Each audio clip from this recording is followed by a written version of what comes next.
open this panel with a bit of gratitude and a reminder of the past, the present, and the future. I would like to share that I don't take for granted what it means to not just have sectors come together, but to have generations come together. So can we just take a minute to thank Public for even offering a space that intergenerational conversation can happen at UNGA this week? So with that, just a few quick thank yous, because I would be remiss if I did not make them. Earlier, mentor Professor Jeffrey Sachs, Rachel and Jonah Whitcamper, along with Public, people like Sam Lonnie that have sat on seats like this and championed conversations for the next generation to exist in this space. We wouldn't be here without people like them, and we wouldn't be here without partners like Public that allow these conversations to happen. So let's get into the future and what we're going to do about it. My first question for each of you is, for the next generation of leaders, what skills, values, or frameworks are most urgent to ensure they inherit an AI ecosystem that accelerates opportunity rather than limits it? And you can each answer every question. Thank you very much. I think what I see for future leaders or for the next generation to be most important is, first of all, a growth mindset. Because we are changing at such a fast pace. We do have to focus on AI literacy. We do have to focus on understanding technology. But most important is the adjustability and adaptability to new changes. The willingness to constantly learn, retrain, and challenge yourself to new things. And of course, ethics, because having core values and having the bone and backbone to say, no, you're crossing my boundaries. No, I don't want to do ABC. I think these are the core skills that I see for the future.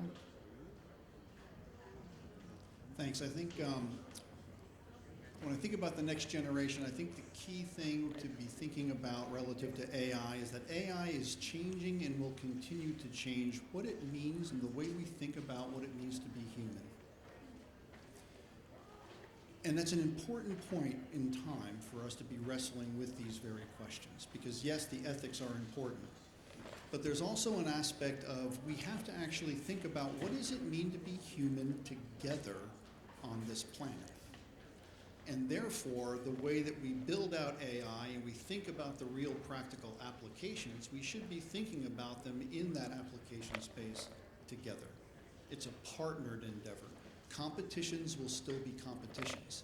But if we don't think about the ground rules, right, and we don't think about it from the standpoint of the human must be in the loop when the human was the reason for the loop in the first place, we're going to miss, right, and suffer globally, not thrive globally. So from the intergenerational perspective, I think preparing the next generation to wrestle with these questions and to do the interdisciplinary work, right, that actually proves it out in application is the key. I couldn't agree more. Firstly, I want to say it's a pleasure to be here. Thank you for having me. We live in an extraordinary time. The question of what it means to be human is one that I get continuously. I work with leaders around the world to prepare them for the future. And I'm talking about AI, I'm talking about technology. But the one thing leaders ask me is, what does this mean for my children? And so we've gone from conversations about technology, the future, infrastructure, to what do I tell my children? So we live in an incredible time. And the question was, what skills do leaders need? We need to use one of our most valuable tools that we have as a human being, and that's imagination. As Glenn was saying, we can use our faculties to imagine the impact of these transformative technologies like AI, to imagine the intended and unintended consequences of where we're heading. Let's not sleepwalk into the future.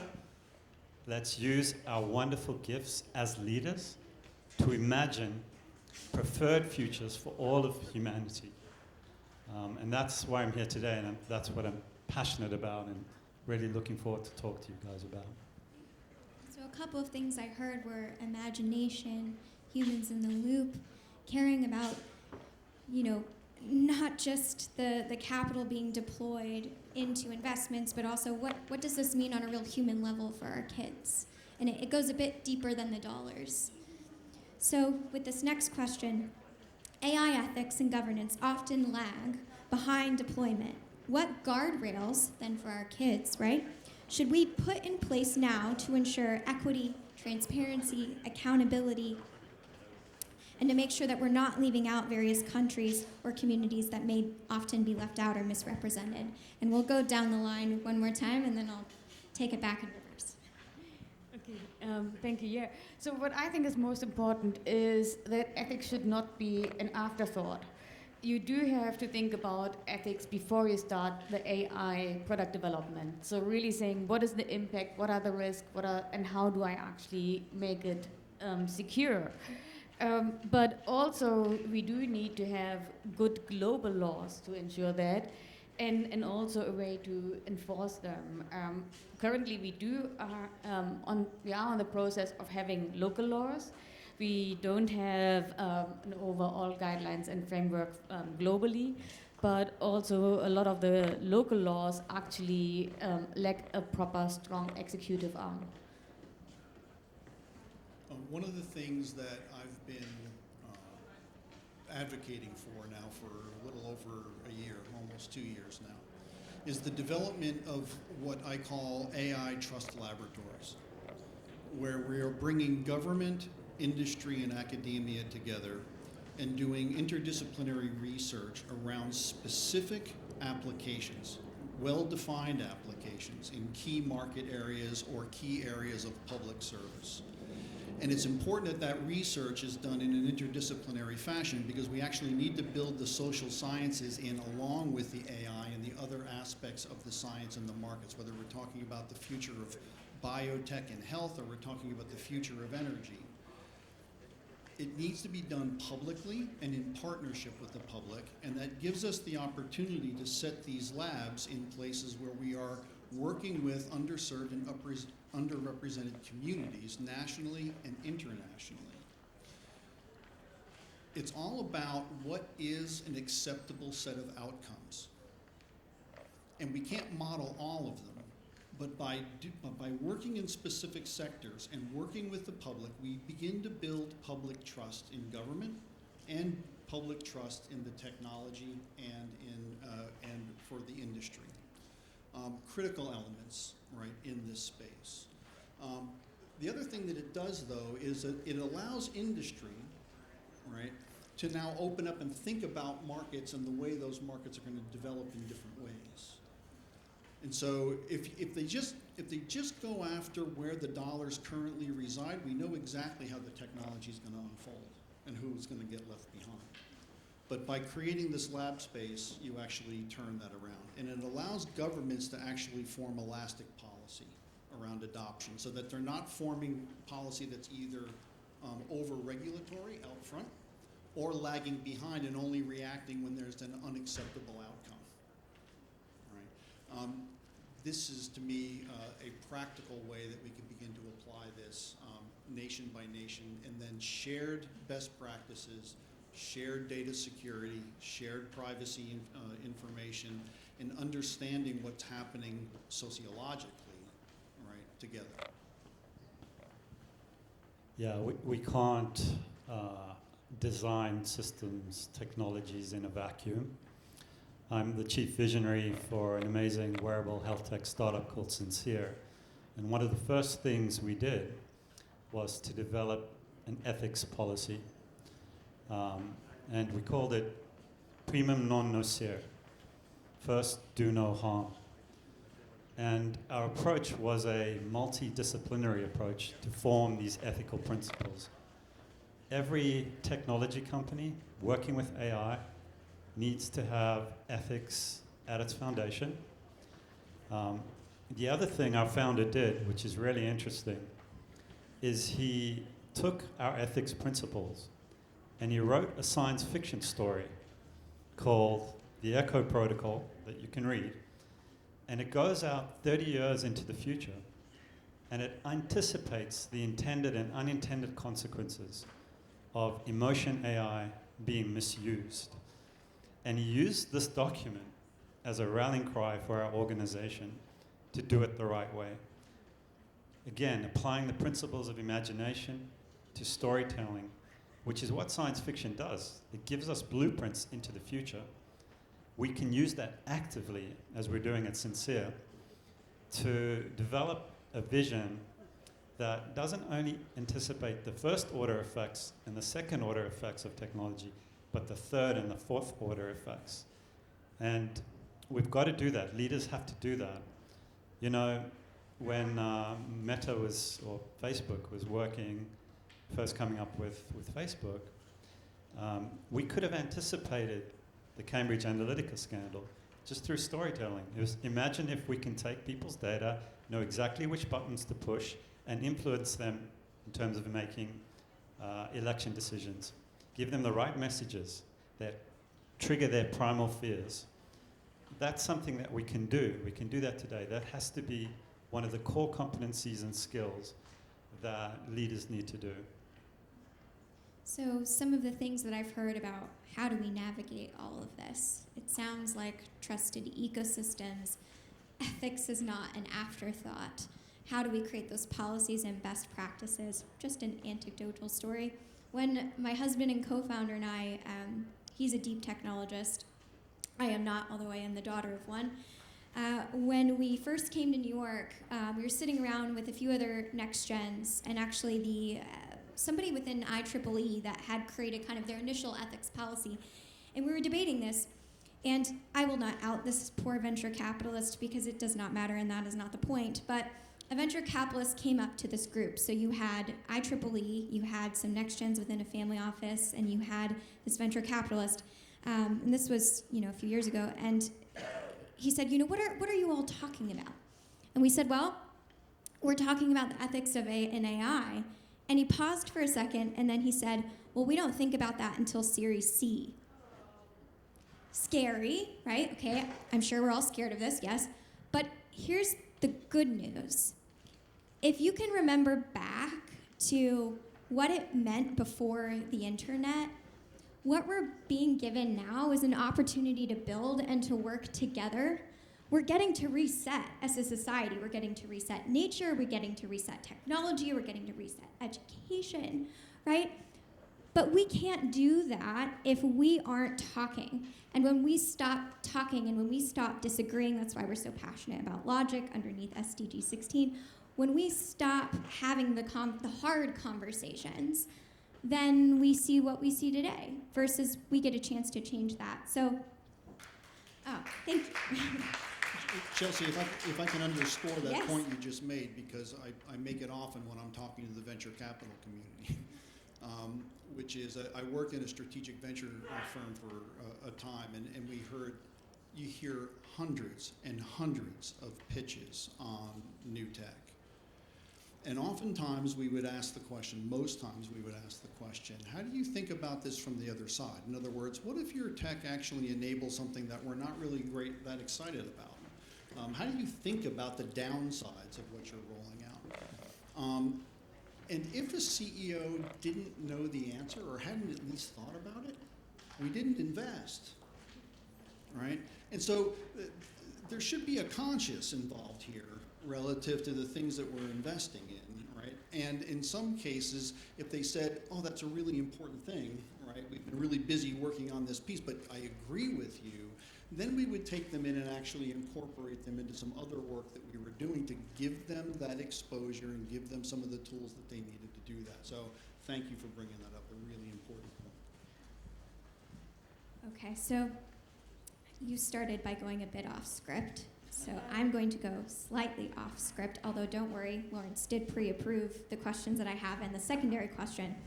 But I'll share, I did this, I think, slightly funny thing, although my parents probably disagree. We had a family office conference that we brought to Texas. That's where I'm originally from, that's where I grew up. And there really haven't been a lot of family office conferences until recently in Austin, but as it's kind of exploded as a tech hub, it's getting more attention. And so we had partnered to bring in some next gens, and they basically came to me and said, Chelsea, we really want your family to be on this panel. And my parents were like, we don't want to be on a panel. We're retired. We're done. It's your job now. I'm like, no, you're going to be on a panel. So they spent weeks with me preparing questions of what they would be asked. And they did all this research, and they role play, and they did all this practice. And then I put my parents on stage, and I said, I'm not asking you any of those questions. I thought they were going to kill me. But what it taught me was, as we face things like UNGA, as we face things like rolling out AI in the future of technology, as we face these things, we can prepare, but there's also just an uncertainty that we have to grapple with and that we all feel. So the not scripted question that hopefully Sergio and Lawrence will support me in asking is, how do you all best think about what can we do, whether it's private sector, family offices, entrepreneurs, what can we do to make sure that what we do now ensures that those kids of the future inherit a world that's better than where we've started? Big question. I'm going to go back to what I said. We have this wonderful ability to use our imaginations. We need to come together. We need to bring our different perspectives. And we need to envision what our preferred future looks like. And then work backwards from there so that we can go into the future with eyes wide open. You know, the number one use case for OpenAI is therapy. How crazy is that? Out of all the different use cases, we're conducting a giant social experiment right now. People are having relationships, no disrespect to OpenAI, with very smart Excel. They're falling in love with very smart Excel. Human connection is now taking place with AI. Now, I've been talking about this, I've been writing about this, gosh, for close to 7 or 8 years now. We need to move beyond exploiting our emotions to ensuring we preserve our humanity. And that's why forums like these are so important for us to get together and go into the future with eyes wide open, using our imagination in a way that benefits all. It's urgent. We need to do it now. I saw another statistic, not to scare you, but I think it's 60 million Americans have had a romantic encounter with AI. That's pretty amazing. And I think what's really important is that we understand these technologies and their power we have over us. That's not to say AI for human connection is a bad thing. It could be a very good thing. There are a lot of people that are socially isolated and lonely, and maybe in those instances it can be very good. But let's be more thoughtful about this. Let's use it in a way that preserves our human connection, preserves our humanity, and we need to do it right now, and it needs to be from seed money, not from Series E. We've never been more connected and more lonely. We actually have to give each other, give our children, the opportunity to connect and build at a human level. And I'll go back to where I started with this Trust Labs, because the education piece is important, not just from the interdisciplinary research, but because it provides a feedback loop for us in terms of where our society is and where the generations are, and that feedback loop in terms of how we transform education. What's coming out of this is not the truth. It's an opinion. It's not the answer. It's a probabilistic output. Are we teaching folks that these are probabilities, not secure answers? Are we teaching them to question and give them the tools that the information that you're getting may be coming from a company whose influence or their profit model is based on influencing you in a certain direction? They're going to be given recommenders, right? It's going to be like little angels on your shoulder, these AI recommenders helping you with this and helping you with that. But why do they want to help you with that? And what's the degree of control you should have over your own recommender, your own digital persona? Most of us don't even know who owns the digital personas that are out there for us. And so we've got to actually change and equip, right, our children, right, and set the education system to shift from what is really, I think, the shift from a data economy to a knowledge economy. Dr. Eva, you kind of kicked off this initial question, which led to my funny anecdotal VC story about not ethics as an afterthought. And I wonder for you and what they're sharing and what you're seeing, how do we protect the minds of the next generation? What can we do now to preserve their critical thinking skills, their pursuit of knowledge, how they understand truth? What are you seeing in this space, and how can we make sure that we do what we can now to protect them? I think falling in love with things and falling in love with technologies is actually nothing new. We all have been in love with our teddy bears when we were younger and really having broken hearts. But I think what is changing is how much they actually feel us, make us feel seen, how strongly we are interacting. And there's still no studies on how good actually the advice is. Are these AI solutions, by interacting with them, really making us better people, better social participants? Is the advice actually going into the right direction, or does it make me completely ignorant and selfish?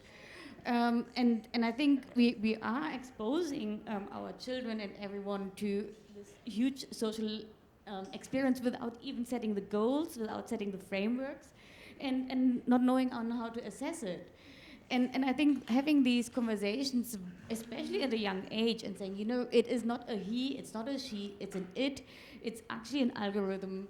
It is hallucinating. Take it as asking a friend where you have no idea about his or her background. Don't ask your friend who's always been miserable and never had a happy relationship for relationship advice. So think about what comes out and if it actually suits you and suits your values and supports you in living the life that you have decided to live. So we'll close this panel with this. I actually met a fellow speaker outside that if you don't get to hear or speak with, I recommend you do. That's friends with a mentor of mine, Dr. Ivan Laszlo. And as we were discussing some of these things, he said, remember, apparently this was Einstein and a few other scholars, but he said something to the effect of, remember humanity, forget the rest. So in one word, to close this, if you could say one quote or one word that represents how you hope the next generation deals with AI and ensures that AI is not unequal or not given to communities, what's one word or quote that you would like to close us with? You inspire me with the Einstein, so I'm going to keep on the Einstein theme. And he said, imagination is more important than knowledge.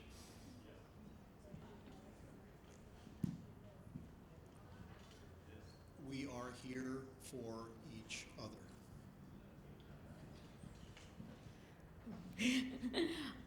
I think I like to say, stay true to yourself. Really be the person you'd like to aspire to be. Be your own role model and try to be a better version of yourself tomorrow than you are today. Thank you all. Thank you.